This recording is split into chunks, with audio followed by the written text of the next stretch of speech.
बिस्मिल्लाहिर्रहमानिर्रहीम। अस्सलाम वालेकुम। 5 अप्रैल बरोज़ सोमवार की स्टोरी शेयर करने से पहले मैं ये अर्ज़ करना चाहूँगा कि मैंने 2-3 माह पहले ये कहा था कि हम एक नया प्रोग्राम शुरू करेंगे, मैं अदील वड़ाई साहब और ईसा नकवी साहब, और उस प्रोग्राम का मकसद ये होगा कि बहुत सारी जो डेवलपमेंट्स हैं जिन पे हम अपनी वीडियोस में बात नहीं कर पाते, जैसे कि अगर मैं आज की आपको बताऊं, आज सुबह सेनेट इजलास था, उसके बाद कौमी असम्बली का इजलास था, वो हमने अटेंड किया। इलेक्शन कमीशन में जो समातें थी वो अटेंड की। सुप्रीम कोर्ट गए मैं, इमरान वसीम साहब और अदील वड़ाई साहब, और बहुत सी पॉलिटिकल डेवलपमेंट्स थी जिसके ऊपर बात की। तो अपने चैनल पे सारी चीज़ें उस तरह से नहीं हो पाती, नहीं कर पाते, तो फिर ये इरादा था कि एक नया चैनल शुरू किया जाए और उसमें उन रिपोर्टर्स को भी मुतारिफ करवाया जाए जिनके बारे में मैंने बात की थी कि जो अच्छे रिपोर्टर्स हैं, जो फील्ड में मौजूद होते हैं, जो ग्राउंड पर मौजूद होते हैं, जिनके पास फर्स्ट हैंड इन्फॉर्मेशन होती है, जिनके पास आंखों देखा हाल होता है, जिनको उन स्टोरीज़ का पता होता है और उनके अपने यूट्यूब चैनल्स नहीं हैं, तो उनको भी आपके साथ मुतारिफ करवाया जाए। तो हमने उस चैनल का आगाज़ कर दिया है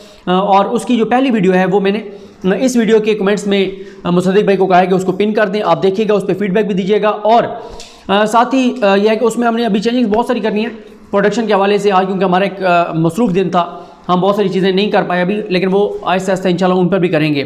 और ख़ास तौर पे आज हमने उस स्टोरी में बात की जो नजम सेठी साहब का ये दावा है कि 6 वफाकी वज़रा को बुलाकर जनरल बाजवा साहब ने, आर्मी चीफ ने इमरान खान को सख्त पैगाम भेजे, तो उस स्टोरी पर उस वीडियो में तफसील से बात की है। तो अब हम बात करते हैं इमरान खान साहब के हवाले से। 32 माह बाद इमरान खान साहब ने उस रास्ते का अब इंतखाब किया है अपनी टीम के लिए जो हम कह सकते हैं कि देर आए दुरुस्त आए। हम कह सकते हैं कि वो एक नए सफ़र का आगाज़ कर रहे हैं और ये एक नई उम्मीद है, नई उम्मीद ज़रूर है, लेकिन ये आखिरी उम्मीद भी है जो लोगों को अब थोड़ी सी लोगों के अंदर होप्स आएंगी कि इमरान खान साहब ने जो आज अपनी टीम से ये कहा है कि अब हम पीडीएम को फोकस नहीं करेंगे, पीडीएम आपस में लड़ रही है, पीडीएम किससे पारीना हो चुकी है, पीडीएम तबाह हो चुकी है, पीडीएम बर्बाद हो चुकी है, अब आप पीडीएम पे बात करना छोड़ दें, मीडिया पर जाएं, तो अपनी कारकर्दगी बताएं कि हमने 2.5 साल पहले ये इनिशिएटिव शुरू किए थे, अब इनका रिजल्ट आना शुरू हो गया है। और बाकियों का भी बताएं, जैसे डैम्स के ऊपर बात होती है कि 8 डैम छोटे बड़े बनने जा रहे हैं, पहला कब मुकम्मल होगा, 2022 में मुकम्मल होगा, फिर कौन सा 2023 में मुकम्मल होगा, किस किस के डैम्स के बनने से पानी की कितनी कैपेसिटी ज़ख़ीरा करने की बढ़ जाएगी और वहाँ बिजली कितनी पैदा होगी, उस पानी से हम कितनी अपनी फसलें जो हैं वो सैराब कर सकते हैं। तो ये तमाम चीज़ें बताई जानी चाहिए। इसके अलावा अगर आपको याद हो 10 जनवरी 2021 प्राइम मिनिस्टर पाकिस्तान इमरान खान साहब का हमने इंटरव्यू किया था यूट्यूबर्स ने। उस इंटरव्यू में अगर आप अभी भी मेरे यूट्यूब चैनल पर जाएं तो पहली वीडियो वही उसके ऊपर लगी हुई है।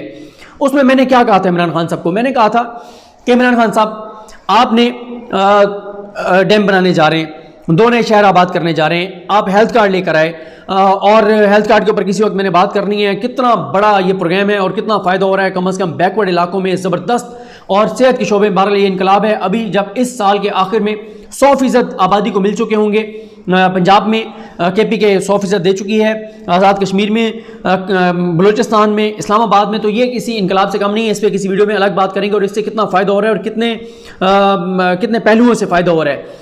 फिर मैंने कहा था कामयाब आपका जवान प्रोग्राम है, हाउस फाइनेंसिंग है, नए कवानीन आपने बनाए हैं, बैंकों को अब आपने पाबंद कर दिया है, इसी तरह से CPEC के हवाले से चीज़ें हो रही हैं, मुसलसल हो रही हैं।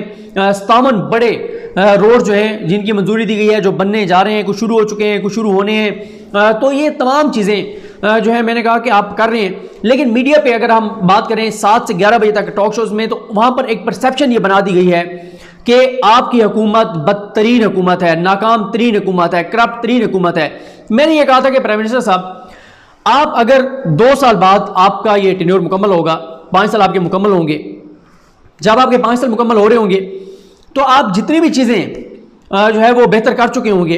तो लेकिन मीडिया पे परसेप्शन यही है कि आप बदतरीन हुकूमत है। आप उस परसेप्शन को कैसे चेंज करेंगे जो 5 साल मुसलसल बना दी गई होगी? कुछ तो है, ज़ाहिर है वो फैक्ट है, वो मीडिया गलत नहीं बता रहा। जो महंगाई के हवाले से है, महंगाई है, महंगाई बढ़ी है, उसकी तो बहुत सारी रीज़न है जिसके ऊपर इमरान खान साहब खुद भी बात करते हैं कि डॉलर जो है उसका रेट उसको फिक्स नहीं रखा, उसको फ्लेक्सिबल किया। फ्लेक्सिबल इसलिए किया कि इससे पहले सागडार साहब मसनूई तौर पर डॉलर के रेट को मेंटेन रख के डॉलर झोंक रहे थे और उससे नुकसान ये हो रहा था कि वक्ती तौर पर हमें बड़ी अच्छी चीज़ें नज़र आ रही थी, लेकिन नुकसान ये हो रहा था कि हमारे जो कर्जे हैं वो बहुत तेज़ी से बढ़ रहे थे, बहुत ज़्यादा बढ़ रहे थे। तो उन्होंने हमारी जब हमने उनसे हमारी वीडियो लिंक के जरिए मुलाकात हुई, बात हुई, गवर्नर स्टेट बैंक डॉक्टर रजा बाकर साहब और डॉक्टर जो मुर्तज़ा सईद साहब हैं जो डिप्टी गवर्नर स्टेट बैंक हैं, और उनकी टीम डॉक्टर अनायत साहब हों, आबिद कमर साहब हों, उनसे भी जब हमारी बात हुई तो उन्होंने सारा इसको एक्सप्लेन किया था।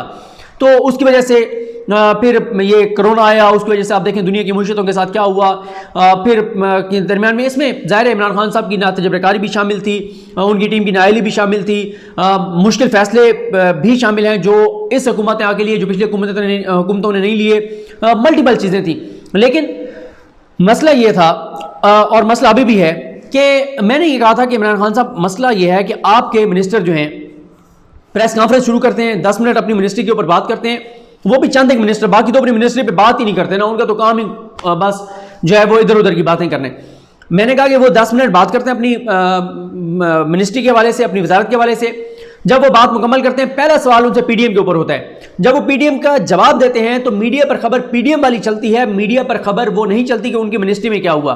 इसी तरह से अदील हबीब साहब जो siyaset.pk के ऑनर हैं, उन्होंने इमरान खान साहब को कहा था कि जैसे सानिया निश्तर साहब हैं, वो डॉक्टर सानिया साहबा के ट्विटर पर आप जाएं, सिर्फ एहसास प्रोग्राम के हवाले से चीज़ें होती हैं, उनके ट्विटर पर आपको कोई सियासत नहीं मिलेगी। तो आपके हर वजीर की टाइमलाइन पर उसकी वजारत से मुतल्लिक़ चीज़ें होनी चाहिए। तो मैंने भी ये कहा था कि आप अपने मिनिस्टर से कहेंगे इन चीज़ों पर फोकस करें, जो काम आपने किए हैं वो भी बताएं, जो आपने मुश्किल फैसले लिए उनका इम्पैक्ट, वो मुश्किल फैसलों की वजह से मुश्किलात कब तक रहेंगी, कब तक आसानी पैदा होंगी, उनके ऊपर बात होनी चाहिए। अभी आप देखें, मैंने 4-5 दिन पहले आपके साथ शेयर किया था कि 8-9 चीज़ें जो एक ही दिन में पॉजिटिव हुई थी। डॉलर का रेट कम हुआ, फिर टैक्स जो इकट्ठा करना था, जो टैक्स इकट्ठा किया जा रहा है उसमें जो हदफ था उससे ज़्यादा टैक्स इकट्ठा किया। फिर रेमिटेंसेस के हवाले से रोशन ये जो डिजिटल है, इस हवाले से मैंने आपके साथ 8-9 चीज़ें शेयर की थी। लेकिन उस दिन मैंने आपको बताया था कि टॉक शो में उस हवाले से एक भी खबर वो डिस्कस नहीं हुई थी। लेकिन वहीं पर ये ज़िम्मेदारी हुकूमत की है कि उनके लोग टीवी पर जाएं, वो किन चीज़ों पर बात करें, वो लोगों को बताएं कि आप अगर ये हाउसिंग जो आप प्रोजेक्ट उन्होंने शुरू किया है उसमें आप अगर घर बनाना चाहते हैं तो आप कर्जा कैसे ले सकते हैं, बैंक आप तक कितना कर्जा दे चुके हैं, अगर बैंक नहीं दे सके तो क्यों नहीं दे सके। अच्छा, आप जो है कामयाब जवान प्रोग्राम के तहत कैसे नौजवान कर्जा ले सकते हैं, अगर अब तक दिया गया कितना दिया गया, नहीं दिया गया तो क्या मसाइल है। ये वो चीज़ें हैं जिनके ऊपर बात करनी चाहिए, आगे बताना चाहिए, बजाय इसके कि अपोजिशन एक बयान देती है। उनका तो मकसद यह है कि आपको इन्हीं चीज़ों में उलझा के रखें, मुल्क में सियासी इंतशार फैला कर रखें। जब तक मुल्क में सियासी इंतशार होगा तब तक आपकी मईशत स्टेबल नहीं हो सकती। और सियासी इंतशार से मुराद में ये नहीं ले रहा कि आप एहतसाब ना करें, एहतसाब तो होना चाहिए, वो नैब ने करना है, लेकिन वो नैब के मामलात आप सब जानते हैं, अदालतों के मामलात आप सब जानते हैं, उस पर मुझे बात करने की जरूरत नहीं है और हम कई बार बात कर भी चुके हैं। लेकिन खुद से हर वक्त मैं अभी भी अपनी इस बात पर कायम हूँ कि पीडीएम का कोई एक बंदा हुकूमत के खिलाफ बयान देता है, वो 2 चैनलों पे चलता है। वज़ीर-ए-आज़म ऑफिस में बैठे हुए, वज़ीर-ए-आज़म के करीबी जो उनके टीम के कुछ लोग हैं, वो खबर चलवाते हैं 11 चैनल्स पर। वो 2 चैनलों पे चली होती है पीडीएम के किसी बंदे की, वो 11 पे जवाब चलवाते हैं कि हमारा जवाब चलाएं, फिर थ्रेट किया जाता है। ये चीज़ नहीं होनी चाहिए। अब इमरान खान साहब ने अपनी टीम को कहा है कि पीडीएम को छोड़ दें, पीडीएम को आपस में लड़ने दें, जो कामयाबियां हैं वो आप अपनी गिनवाएं। और इस हवाले से हमारा साहब को कहा गया है कि जो मुआशी तौर पर कामयाबियां हैं उसकी एक समरी बनाकर दें टीम को, वो आगे जाकर मीडिया पर बताएं। और अगर इस बात पर अमल कर लिया इमरान खान साहब की टीम ने तो लोगों को कम से कम पता चलना शुरू होगा। और उसका आसान हल है, आपसे वो कहते हैं जी पीडीएम वाले कह रहे हैं, ये बात कह रहे हैं, आप कहें जी मैं इसका जवाब, तो ये बात मैटर नहीं करती, हम तो ये बताना चाहेंगे कि हम आवाम के लिए ये कर रहे हैं, हमने ये शुरू किया और इसका यूं आउटपुट आना शुरू हो गया है। अगर ये इमरान खान साहब ने कर लिया, उनकी टीम ने कर लिया, ये बहुत ज़बरदस्त हिकमत अमली होगी। और पीडीएम वाकई की सब आरीना बन चुकी है। पीडीएम की बर्बादी के बाद ये पहला तर्जमानों का इजलास था जो इमरान खान साहब ने अटेंड किया और उनको ये कहा। और मेरा ख्याल है कि अब हुकूमत को वज़रा को अपनी कारकर्दगी, अपनी वजारतों के हवाले से, मामलात के हवाले से बताना चाहिए। और CPEC के हवाले से चीज़ें बहुत तेज़ी से आगे बढ़ने जा रही हैं, बहुत तेज़ी के साथ, बहुत ज़बरदस्त प्रोजेक्ट्स, बहुत ज़बरदस्त चीज़ें होने जा रही हैं। मेरा ख्याल है कि ये को 15 से 20 दिन लगेंगे।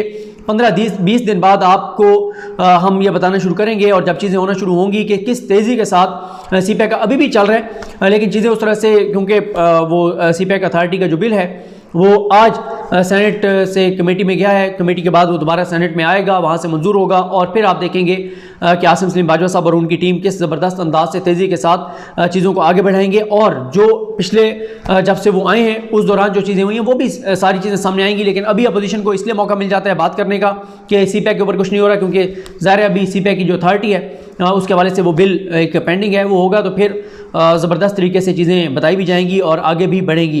तो देखते हैं कि अब इमरान खान साहब ने जो अब कहा है कि हम गवर्नेंस के ऊपर तवज्जो देंगे, गवर्नेंस पे कितनी तवज्जो दी जाती है, उनके वज़ीर उनकी बात पर कितना अमल करते हैं, या खामा में दोबारा वही PDM के साथ पंगेबाजी, बयानात और फजूल जो है ना, मैं तो इसको अब क्या लफ्ज़ दूँ, आप खुद इसको कोई लफ्ज़ दे दें कि वो उधर से एक बयान देते हैं, ये PDM से एक बंदा बयान देता है, इधर से 10 बंदे अपनी खबरें चलवाते हैं। तो ये सबसे बड़ा इमरान खान साहब की टीम का जो मनफी पहलू है वो यही है कि सबको अपने नंबर टांगने की वो है, अपना शौक़ है, सबको नंबर बनाने का शौक़ है, सबको अपने नाम TV पे चलते हुए देखने का शौक़ है।